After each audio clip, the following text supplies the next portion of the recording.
하나님의 말씀은 마태복음 26장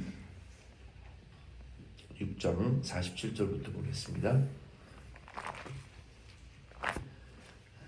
마태복음 26장 47절부터 50절 말씀 같이 읽겠습니다. 말씀하실 때에 12 중에 하나인 유다가 왔는데 대제사장들과 백성의 장로들에게 파송된 큰 무리가 칼과 몽치를 가지고 그와 함께 하였더라. 예수를 파는 자가 그들에게 분노를 짜 이르되 내가 입맞추는 자가 그이니 그를 잡으라 한지라.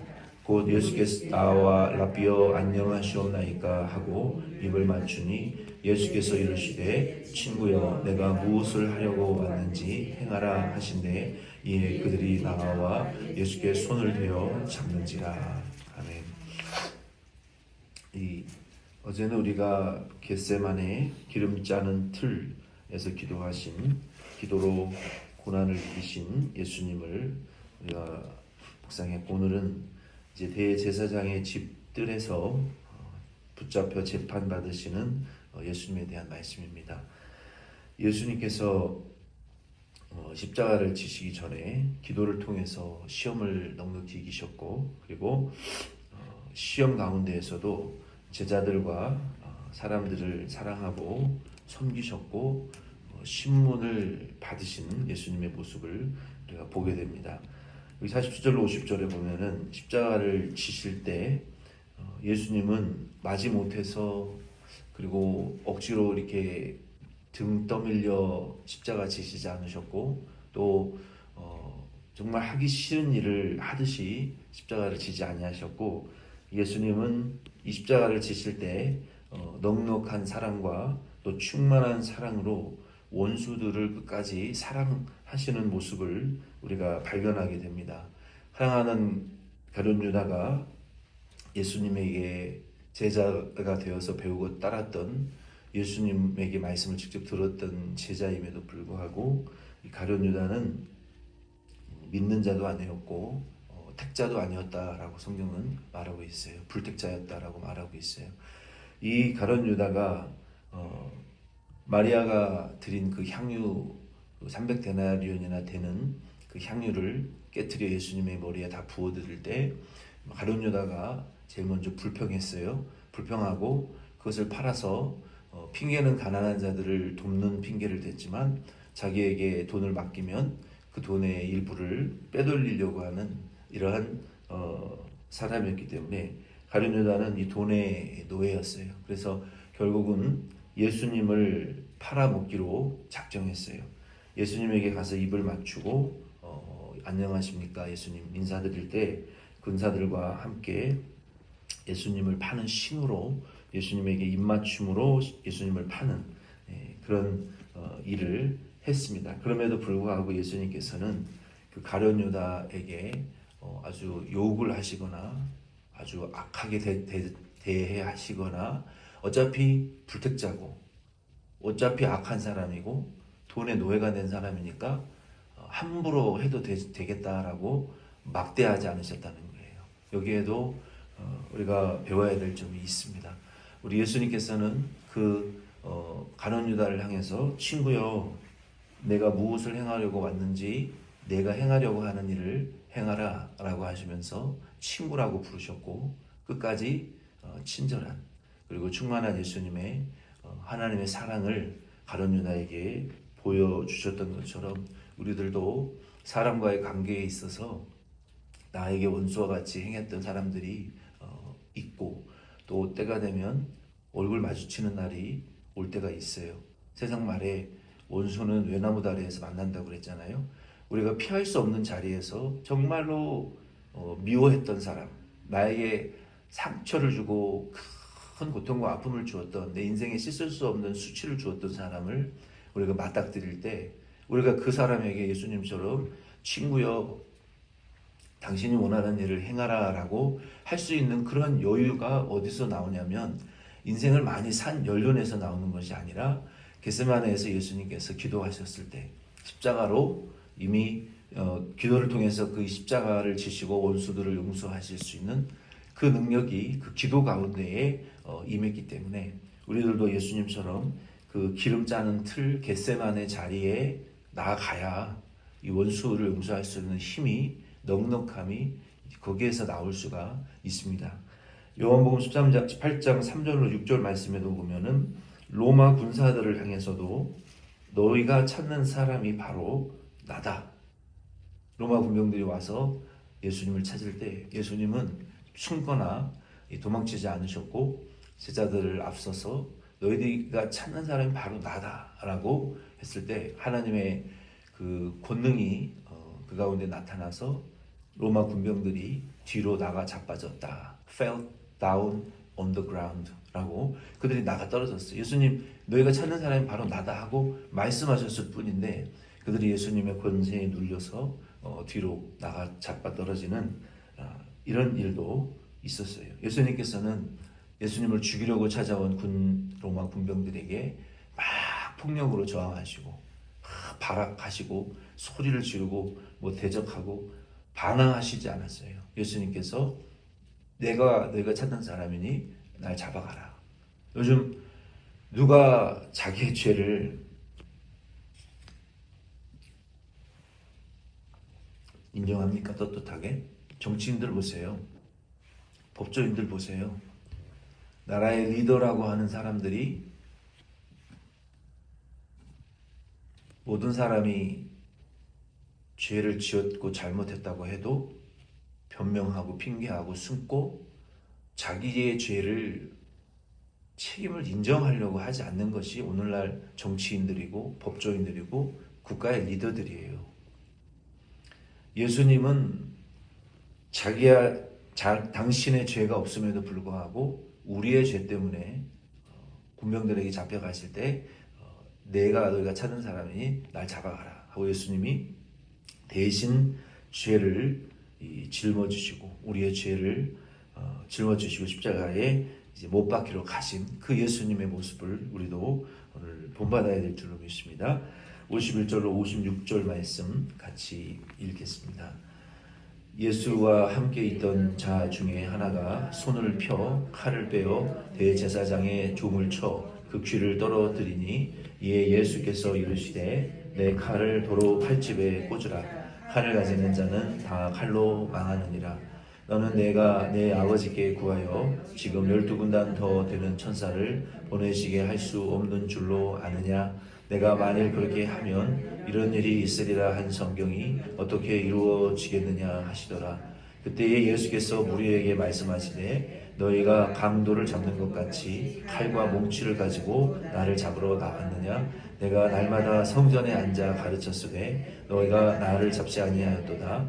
그러나 이렇게 된 것은 다 선지자의 글을 이루려 함이니라 하시더라. 이에 제자들이 예수를 버리고 도망가니라. 아멘.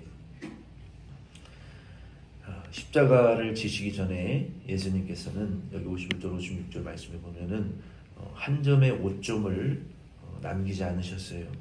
예수님께서 베드로가 말고의 귀를 칼로 잘라서 칼을 휘두르다가 말고의 귀를 이제 잘랐어요. 예수님께서 바로 그 귀를 신유의 능력으로 고쳐주셨어요.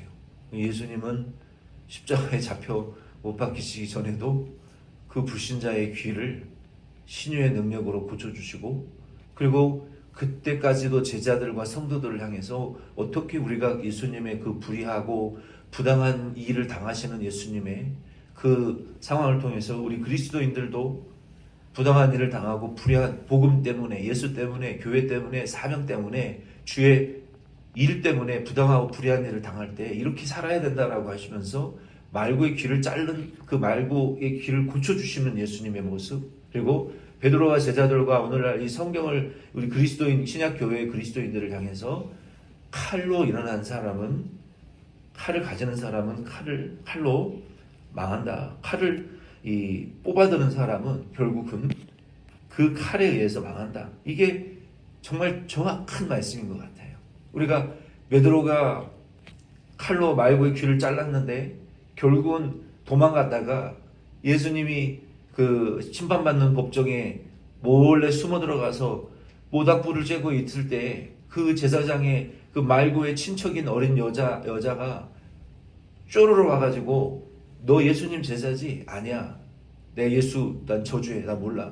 네 말투가 예수의 제자인 그 갈릴리 사람인 걸 증거하는데 네 말투가 방언이 갈릴리 사람이 예수의 제자 아니야. 나 예수 몰라. 예수 저주하고.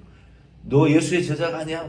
따져 모르니까 나 예수 모른다고 저주하고 나가서 심히 통곡하고 울었잖아요. 그리고 자기가 칼로 친 일 때문에 예수를 부인하고 예수를 저주하는 도망치는 이런 큰 실수와 죄를 베드로가 행했던 것처럼 우리가 가진 칼은 어쩌면 우리의 약점일 수도 있어요. 우리가 예수 믿는 그리스도인이고 우리가 예수님 사랑하는 성도이지만 그것이 우리의 약점 중에 많은 약점 중에 우리가 예수님을 슬프게 하고 노엽게 하는 우리의 말일 수도 있고 성격일 수도 있고 우리의 연약일 수도 있고 또 여러 가지 점들이 있겠죠. 우리가 그 칼로 일어난 사람은 결국 칼로 망한다라는 예수님의 말씀처럼 베드로는 결국 예수님의 행하시는 그 구원의 사역에 오점을 남기는 큰 실수를 저지른 거예요. 예수님은 하나님에게 당신의 몸을 바쳐드리고 그리고 십자가에 못 박히는 순간과 그 못 박히기 전까지 예수님이 다 계획을 가지시고 하나님의 말씀과 계획과 구약의 선지자들의 예언대로 한 걸음 한 걸음 걸어가시는데 베드로는 그 예수님의 아주 거룩한 구원의 여정의 발걸음에 칼을 사용해서 오점을 남기는 이런 실수를 베드로가 하게 됐다는 거예요. 예수님께서는 그 잡으러 온 무리들을 다 물리치고 불로 소멸시킬 능력이 없는 것이 아니라 12군단 더 되는 천사를 보내어 그들을 소멸시키실 수도 있지만 예수님께서 구약에 예언된 하나님의 자녀들을 위하여 말씀 순종하고 십자가에 죽으시고 부활하셔야 된다라는 그 십자가와 부활에 대한 예언을 지키기 위하여 예수님은 순순히 잡히셨던 거예요. 그래서 우리도 이 예수님의 이 모습을 통해서 우리도 하나님의 일에 우리는 내가 든 칼이 무엇인지를 우리 자신을 좀 잘 돌아보고 내가 항상 하는 그 실수가 있어요.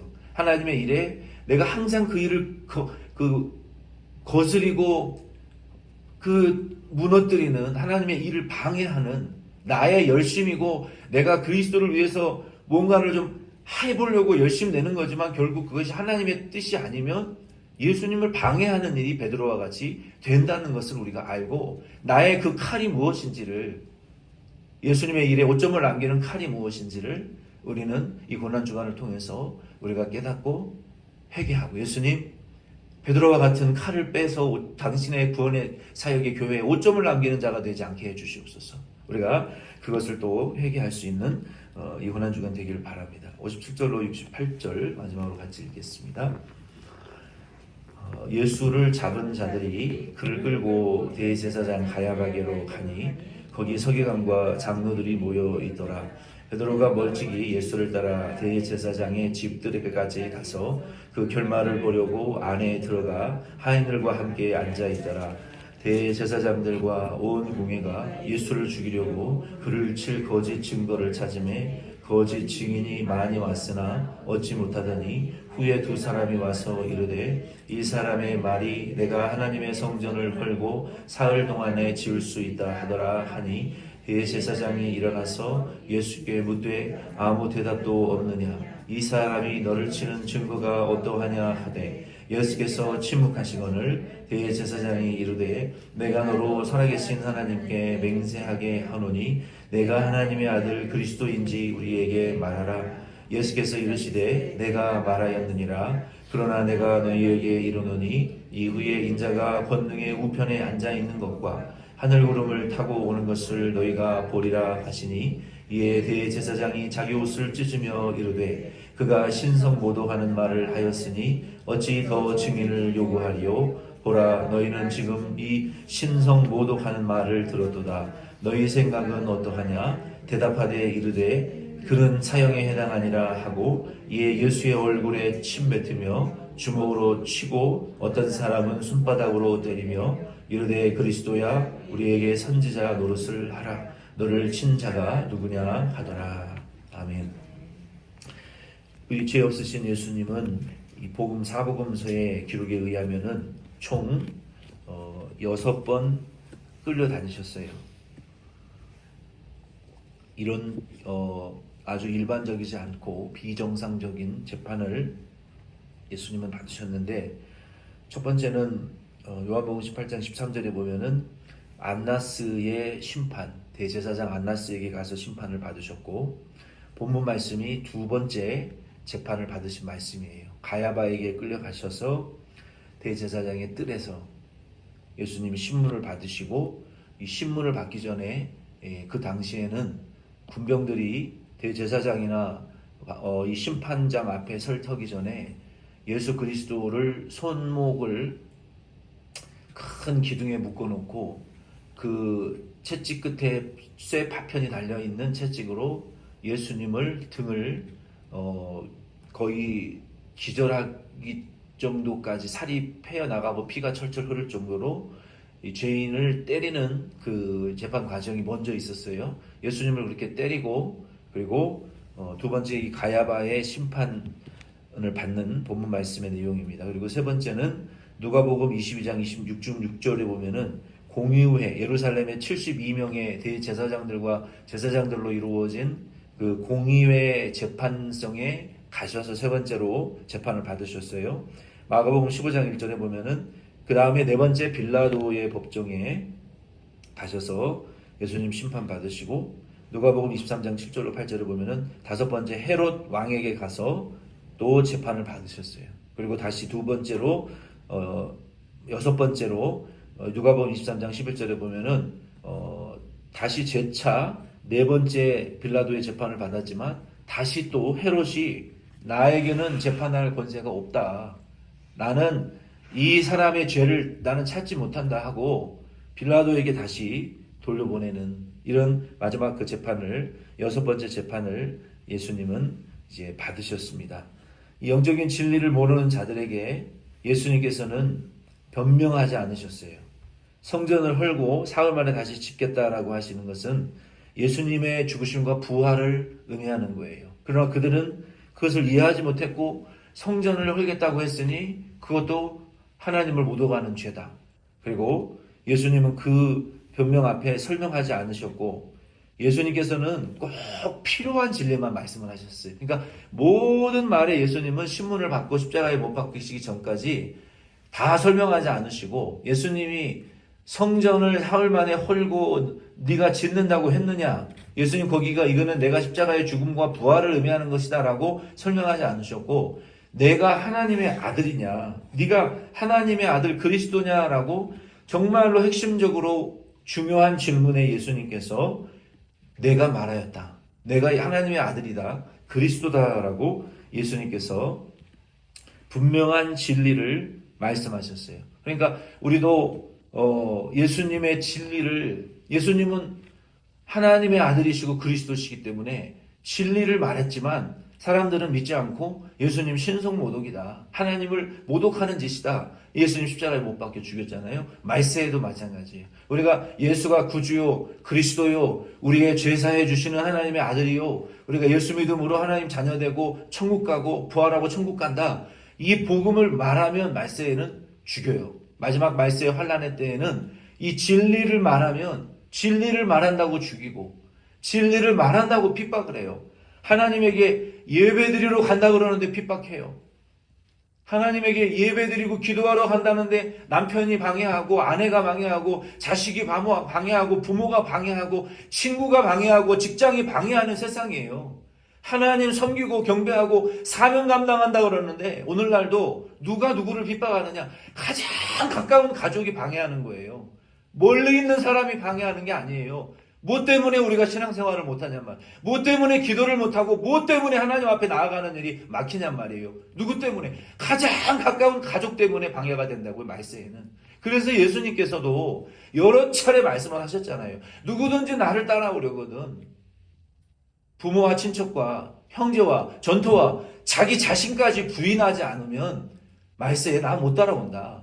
인정에 끌리고 감정에 끌리고 동정에 끌려서 기도 못하고 예배 못 드리고 사명 감당하지 못하고 하나님 뜻 감당하지 못하면 미련한 다섯 처녀와 같이 예수님 다시 재림하실 때 기름 등불 예수님 맞아 기름을 준비를 기도를 통해서 못 해놓으니까 다 지쳐 죽어버리고 타락하고 죄짓고 예수님의 재림과 부활에 참여할 수 없게 된다는 거예요. 그래서 오늘 이 대제사장의 집들이라는 주제입니다. 오늘은 이 대제사장의 집들에서 예수님께서 재판받으시고 마지막까지 사람들을 대하시던 예수님의 그 충만한 사랑의 태도, 그리고 예수님께서 재판을 받으시면서 마지막까지 진리를 말씀하시고 숨기지 않으신 그 예수님의 모습에 대한 말씀의 은혜를 오늘 하루 종일 묵상하시면서 은혜 받는 고난주간 둘째 화요일 될 수 있기를 바랍니다.